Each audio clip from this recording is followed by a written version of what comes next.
Martha, the Senate Healthcare Working Group member, orthopedic doctor, by the way, and the senator from Wyoming, John Barrasso, on that. Doctor, Senator, good to have you.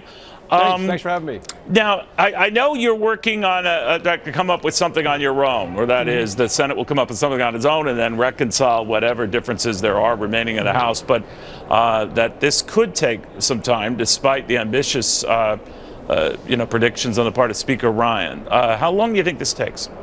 Well, we're not going to set any artificial deadlines. We want to make sure we get it right. But as the old basketball coach John Wooden used to say, you want to be you want to do it quick, but you don't want to be in a hurry. And we're not going to rush through this. We need to make sure that we can get it right in terms of lowering premiums for American families who have suffered so much under the skyrocketing costs of Obamacare. We want to make sure we can protect people with pre-existing conditions, and we need to rescue those people right now who have been harmed by the crumbling of the Obama health care law.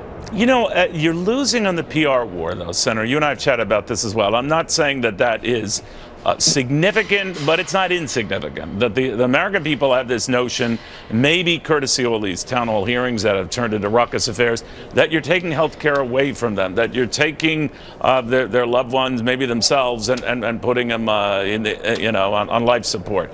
How do you think Republicans should address that if that's the narrative that's being foisted in the media?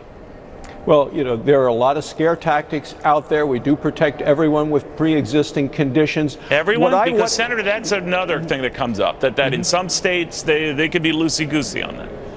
Well, that's if a state chooses, and you don't want to get too much in the weeds, if a state chooses an option that's in the House bill, we're coming up with our own Senate bill.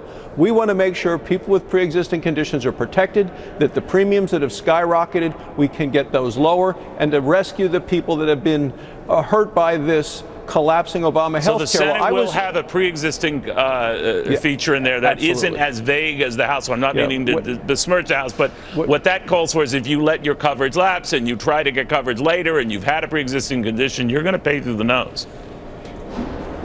People are needing to take some level of responsibility if they try to game the system.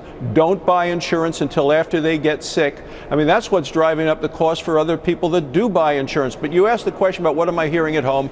I was at home this past weekend, as I am every weekend. I was at a health fair a week ago, over the weekend in a couple of communities. What I'm hearing from people is my premiums are too high, the deductibles are too high, the co-pays are too high, I have fewer choices, I only have one choice to buy from, there's only one company selling in Wyoming, it's not what we want, it's not what works for me and my family, and it's because of Obamacare that we are suffering. That's what I'm hearing at home, that all of a sudden Obamacare hasn't gotten more popular, the problems are still there.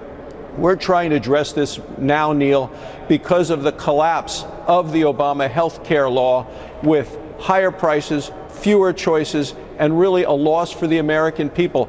No matter who won the presidential election, whether it had been Hillary Clinton or President Trump, we were going to have to deal with the reality of how much problem there is with this health care law. So no regrets taking this on before tax cuts? Oh, no, this is what the American people are focused on. We need to get this right. We need to do it in a timely manner, but we're not going to be rushed. All right, Senator, good seeing you again. Thank you. Thanks, Neil.